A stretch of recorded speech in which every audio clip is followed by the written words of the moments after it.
안녕하세요. 저는 Makers에서 AP Biology를 강의하고 있는 케이틀리 이호은입니다. 반갑습니다. 25년도 겨울 특강 수업을 안내드리려 이 자리에 섰는데요. 저는 약학과를 졸업하고 19년째 아이들에게 바이올로지를 가르치고 있습니다. 제가 바이오를 너무 좋아해서 바이오가 너무 재밌는 과목이다라는 거를 아이들에게 전파하고 있고요. 지금 영어로만 수업이 가능한 친구들이 제 수업을 많이 듣는 것 같아요. 거의 수업의 한 8, 90%를 영어를 사용을 합니다. 그리고 직접 만든 교재와 제가 또 학교 선생님이었기 때문에 학교 선생님들에게만 허락되는 컬리지 보드 문제들, 그 문제들로 아이들을 훈련을 시키고 있고요. 또 의학학 계열로 가고 싶은 친구들의 멘토가 되어주고 있습니다. AP 바이올로지는 총 3시간 동안 90분 동안 MCQ 60문제, 또 90분 동안 FRQ 6문제, 세분화해서 34문제를 풀게 되는데 이 문제들이 단순히 개념을 묻는 문제들이 아니고 개념을 새로운 상황에 버무려서 과학적인 논문형 문제들이 좀 많아요. 논문형 문제들을 얼마나 빨리 정확하게 해석하고 추론해서 풀 수 있는지를 평가하는 어려운 문제입니다. 그래서 겨울방학 동안 5점을 받기 위해서 3가지를 우리가 챙겨야 되는데요. 첫 번째는 완벽한 개념. 자, 두 번째는 논문을 빠르게 해석할 수 있고 과학적으로 추론할 수 있는 능력. 그리고 내가 이 논문을 파악했다 하더라도 MCQ 보기들이 얼마나 헷갈리게 되어 있습니까? 거기에서 맞는 답을 고를 수 있는 능력과 내가 생각하는 것을 묻는 문제에 정확하게 글로 표현해낼 수 있는 능력, 이 3가지의 훈련을 이번 겨울방학 때 하게 될 겁니다. 와우, 어마무시한 MCQ 문제들이고요. 완전 논문을 발췌해왔죠. 이것도 FRQ, 자, 아이들이 처음 보는 새로운 실험입니다. 이런 실험을 애들이 해본 적이 없어요. 논문에서 발췌한 FRQ 문제고요. A, B, C, D로 되어 있지만 아주 사악하게 4문제가 아니라 총 9문제입니다. 세분화되어서 문제가 나옵니다. 이 더 무시무시한 것은 FRQ 1점이 MCQ 2문제 틀린 것과 같다는 거예요. 아이들이 FRQ 잘 본 것 같아요. 다 아는 거 다 썼어요. 라고 말하지만 사실 컬리지 보드 엄격한 기준에 따르면 나는 다 맞았다고 생각해. 그런데 하나, 2개씩 감점이 조금씩 돼요. 감점이 조금씩 됐다라고 표현을 했지만 1점이 감점되잖아요. MCQ 2개 틀린 것과 똑같습니다. 왜 그러냐면 MCQ가 60문제고 FRQ가 34문제예요. 그게 50% 비율로 점수에 들어가기 때문이죠.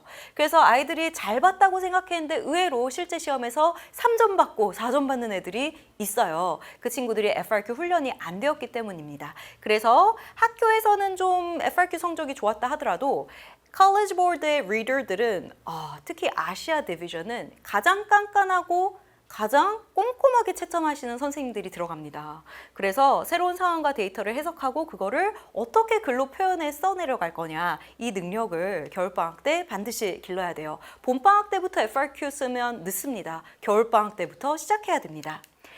이 두 학생을 한번 비교해 볼까요? 이 학생도 MCQ 5점 받았고 이 학생도 MCQ 5점 받았는데요. 이 학생은 FRQ에서 4점 받았어요. 보통 MCQ 잘하는 친구들도 FRQ에서 4점 받는 경우가 있습니다. 그래도 다행히 5점을 좀 높은 5점을 받았기 때문에 총 스코어가 5점인데 이 친구는 MCQ 5점이 겨우 턱걸이에서 5점을 받았고 FRQ를 3점 이렇게 좋게 깎이다 보니까 3점을 받아서 토탈 4점이 되었습니다. 5점과 4점을 당락짓는 것은 바로 뭐다? FRQ입니다. 다행히 그래도 해를 거듭날수록 5점 받는 비율이 점점 높아지고 있습니다. 이거는 뭘 의미를 하냐면 유형이 있다라는 거예요. FRQ에도 유형이 있고 MCQ에도 유형이 참 많긴 하지만 유형이 있다라는 겁니다. 그래서 그 유형에 맞춰서 우리가 훈련을 하면 충분한 연습으로 고득점이 가능하다라는 것을 의미합니다. 그런데 왜 봄방학이 아닌 겨울방학 때부터 와야 된다고요? 겨울방학 때 1학기 개념을 압축 복습하고 2학기 심화 학습을 하는데 저는 2학기 것만 선행해도 될 것 같아요. 그런데 1학기 게 사실 굉장히 어렵거든요. 그래서 1학기를 어찌저찌 서바이브를 했지만 사실 1학기 내용 다 2학기 것만 겨울방학 때 공부를 하면 봄방학 때 가서 1학기 내용 다 까먹어버려요. 그래서 1학기를 다시 한번 복습하는 게 중요하고 1학기가 2학기 내용이 또 연결이 되기 때문에 알고 있는 개념들을 정확하게 다시 한번 공부를 해서 연결시키는 게 굉장히 중요합니다. 그리고 우리 친구들 중에 AP바이오를 안 하는 친구들은 당연히 1학기 거부터 공부를 해야겠죠. 그리고 GPA 성적과 AP 시험을 동시에 달성을 할 수 있고 또 이게 여름방학 때는 아이들이 완전 처음이기 때문에 정말 단순히 선행을 시키는 것만으로도 잘했다 잘했다 이랬거든요. 근데 겨울방학 때는 단순한 선행이 아니라 5개념 교정과 사고력 훈련을 중심으로 할 건데 이거는 어떻게 이루어지냐면 Just-in-time teaching이라고 학생들이 수업 전에 온라인이나 과제 형식으로 간단한 질문, 그러니까 오늘 배울 내용에 대한 간단한 질문을 응답을 해서 제출을 하게 됩니다. 그러면 제가 그걸 보고 아이들이 이런 5개념을 가지고 있구나. 선행인데 아는 게 하나도 없는 거 아니에요? 그래도 아이들이 1학기 때 배운 것도 있고 레귤러 바이오 한 것도 있고 또 중학교 때 또 생물을 좀 했잖아요. 그래서 이렇게 저렇게 주워 들은 게 있어서 개념을 조금은 가지고 있습니다. 근데 아이들이 어디에서 헷갈려하고 어디에 또 어려운 이해도를 가지고 있고 또 관심사가 뭔지 제가 샥 파악을 해서 수업 시간에 즉시 그거를 조정해서 맞게 수업을 합니다. 그럼 학생들의 응답을 바탕으로 이 수업이 좀 더 심화로 가기 때문에 아이들은 마치 1대1 과외를 받는 것처럼 내가 방금 이렇게 생각한 거에 대해서 피드백을 바로바로 받게 되는 거예요. 그래서 내가 궁금했던 거, 내가 조금 잘못 생각했던 거에 대한 심화 설명을 듣게 되는 거죠. 그러면 학생들 입장에서는 내 생각이 수업에 반영이 되니까 1대1로 과외받는 것 같다. 참여도가 높아지고 몰입도가 높아집니다. 3시간 동안 이렇게 아무 생각 하지 않는 게 아니라 내 생각을 선생님이 읽고 있는 것 같아. 이런 수업이 가능하고 저도 수업 전에 학생들의 이해도를 미리 파악해서 설명 시간을 좀 더 효율적으로 쓸 수 있고요. 그래서 단순한 지식 전달이 아닌 5개념을 교정하고 내가 알고 있던 개념들을 합쳐서 확장하고 사고력을 높이는 데 집중을 할 수 있는 거죠. 자, 그래서 겨울방학 특강은 11회나 12회 총 36시간으로 진행이 되고 정리본은 한 권인데 문제집이 4권입니다. 와, 네. 1학기는 빠르게 복습을 할 거고 또 2학기를 깊게 나갈 건데 여름방학 때 들었던 친구들은 여름방학 때 안 했던 2학기 부분만 골라 수강해도 되지만 또 우리가 다른 정리본으로 사용을 하고 또 다른 훈련들을 할 거기 때문에 또 전체 풀 수강하는 거를 제가 적극 추천해 드립니다. 자, 수업 전에 15분 일찍 와서 퀴즈를 보게 돼요. 그래서 다 같이 퀴즈를 같이 채점하면서 리뷰를 하고 자, 숙제로 해온 어려운 문제, 그 어려운 문제 응용력을 높이는 그 문제 중에 이제 질문이 있었던 거에 대해서 이제 같이 풀어보고 그 다음에 수업 전에 이제 그 문제를 좀 풀어봤잖아요. What will we learn? 자, 문제를 풀어봤고 거기에 대한 제가 피드백을 주면서 5개념을 바꾸고 이렇게 교정해주고 이제 심화 개념과 단어 문제를 풀면서 오늘 수업 전에 풀었던 문제에 대해서 우리가 이런 부분을 꼭 가져가자로 수업이 마무리가 됩니다. 그리고 수업 이후에 집에 가는 게 아니에요. 시험 봤던 거에 대한 리테이크가 있습니다. 자, 그래서 여기에서 좋은 점은 조교가 아닌 강사가 직접 있습니다. 제가 30분이라고 적어놨는데 제가 저번 겨울방학 때 3주 강의를 했는데 3kg가 빠졌어요. 아이들이 얼마나 열정이 있던지 다 남아서 저한테 질문하고 그 퀴즈 패스했는데 또 남아서 저랑 Q&A 하고 리테이크 하고 자습하고 할 테니까 봐달라 그러고 그래서 30분이 아니라 제가 거의 1시간에서만 1시간 10분 동안 계속 애들을 봐주느라 진짜 3주 동안 제가 3kg가 빠졌습니다. 진짜 진이 쪽쪽 빠져. 아이들이 제 기를 쏙쏙 빼갔습니다. 그렇게 정말 무슨 부트캠프 온 것처럼 정말 지난 겨울에 작년 겨울에 정말 열기가 뜨거웠어요. 그리고 숙제를 하게 되는데 배운 내용을 복습하고 오답노트를 하고 유형별 문제풀이를 숙제로 하게 되고 그렇게 되면 2학기 GPA 완벽하게 대비가 되면서 1년치 개념과 유형별 문제풀이가 완성되고 실전 모의고사를 위한 준비가 완료가 되는 겁니다. 자, 겨울방학 36시간 혹은 이때를 놓쳤다. 그러면 1, 2월에 주말반이 있거든요. 40시간 주말반이 있습니다. 그래서 이렇게 개념 플러스 유형별 문제풀이가 되면 봄방학 3월 초부터 실전 모의고사 반이 있습니다. 그리고 시험 직전에 파이널 반이 있고요. 그렇게 해서 2026년 5월 4일 AP 바이올로지 완료. 이게 바로 제가 제시하는 로드맵입니다. 자, AP 바이올로지의 36시간 제가 아까 말씀드렸고 이걸 놓치면 1, 2월 금토 개념 특강반이 있는데 특히 특목고 학생들, 중국 유학생 학생들은 이때가 또 방학이잖아요. 그리고 겨울을 놓쳤던 유학생 외국인 학교 학생들 대상으로 열었습니다. 그리고 2학기 GPA 반도 또 열리고요. 겨울방학 때 듣고 2학기 GPA 반 이렇게 와도 괜찮습니다. 자, 겨울방학 오전반은 2주 동안 총 11회 36시간으로 수업을 하게 되고요. 이게 이틀 휴강하기 때문에 4시간 수업하는 날짜도 좀 있게 됩니다. 자, 오후반은 3주에 걸쳐서 4번 총 12번 36시간 이렇게 공부를 하게 되고요.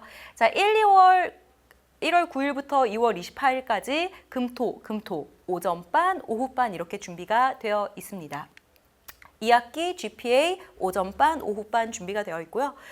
모든 학교가 이제 AP 바이올로지 준비를 향해서 가고 있기 때문에 사실 GPA 진도라든지 시험에 나오는 내용들이 거의 똑같거든요. 그래서 학교를 구분하지 제가 않았고 학교를 구분하지 않아도 충분히 GPA 관리가 되고요.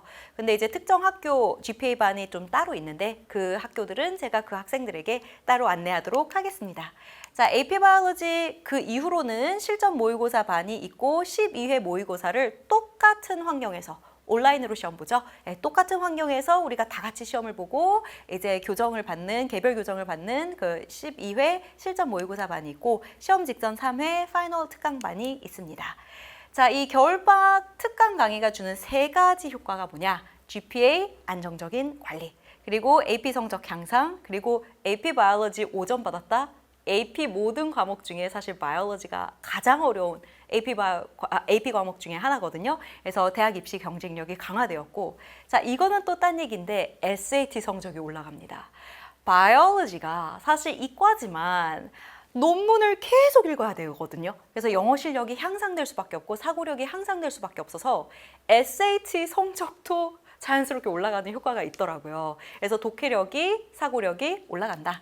자, 학생은 문제는 풀지만 글로 표현하는 어려움을 이번 겨울방학 때 답안 작성 훈련을 함으로써 고양시킬 수 있고, 우리 애는 개념은 아는데 성적이 안 올라요. 이번 겨울방학 때 개념과 문제풀이를 연관지어서 공부를 하면 2학기 성적이 많이 오를 겁니다. 자, 효과적인 수업을 위해서 매 수업 퀴즈와 복습, 그리고 수업 전에 개념 체크 문제를 제가 주고요. 자, 대학까지 가져갈 이온쌤의 바이블 교재, college board 출제 경향을 100% 반영한 제가 직접 쓴 교재로 수업을 하고요. 그리고 이론을 배운 뒤 바로 실전 MCQ, FRQ 문제풀이를 해서 효과적으로 배운 개념을 적용해서 푸는 그럼 통합형 강의입니다. 그리고 저희가 배운 모든 수업은 비디오로 녹화를 해서 내년 5월 시험이 끝날 때까지 그 비디오 계속 볼 수 있게 제가 열어놓으니까 학기 중에 복습이 용이하고 학기 중에 학생이 언제든지 저한테 연락하면 또 제가 또 연락하면서 지속적으로 연락하면서 제가 학교 시험에 그리고 또 복습에 도움을 주고 있습니다. 제 개념 교재입니다. 그리고 문제집. 첫 번째 문제집, MCQ, FRQ. 그리고 두 번째 문제집, 세 번째 문제집, 네 번째 문제집. 이렇게 문제집이 총 4권 나갑니다. 자, 우리 학생들이 학교에서 1학기 학교 선생님이 너무 쉽게 가르친대요. 그래서 이거에 익숙해지면 AP 시험 망할 것 같아서 학원 다닌 건데 다니길 너무 잘했다. 그리고 이 학생은 AP 바이오를 선택한 순간부터 두고 후회하면서 계속 드랍할까 너무 어렵다 막 하다가 제가 포기하지 마라 했더니 도와준 덕분에 1년 동안 GPA와 그리고 AP 바이오 5점 다 챙겼다, 감사하다라는 또 피드백을 제가 받았고요. 자, 이 학생은 좀 어린 학생이었어요. 그래서 나이가 어려서 학교에서 바이올로지 과목을 하지도 않았어요. 그런데 어머니가 추천해 주셔서 저를 만나가지고 밑에서부터 하나하나 빌드업 해 나가기 시작합니다. 이 개념이 왜 필요한지, 어떻게 이해해야 되는지, 시험에서는 또 어떻게 나오는지 그 큰 그림을 그리면서 한 분야의 전문가의 어떤 수업을 느꼈다. 그래서 전문가의 설계도와 그 통찰이 정교하게 녹아들었고 어떻게 제대로 공부를 해야 되는가, 어떤 선생님을 만나야 하는가 너무 감사했다고. 그래서 이 친구는 어리지만 바이오를 배워본 적이 없지만 겨울방학 때부터 저를 만나서 결국 5점이라는 성적을 만들어냈습니다. 자, 그 외에 많은 친구들의 후기가 있었고요. 이번 겨울방학 때부터 여러분들을 만나서 이렇게 앞에 있었던 좋은 후기처럼 여러분들도 심고 그게 또 싹트고 자라서 좋은 결과가 나왔다. 그런 스토리들을 여러분들과 함께 만들어 나가고 싶습니다. 여태까지 경청해준 여러분 감사합니다. 자, AP Biology Makers 이호은 강사였습니다. 감사합니다.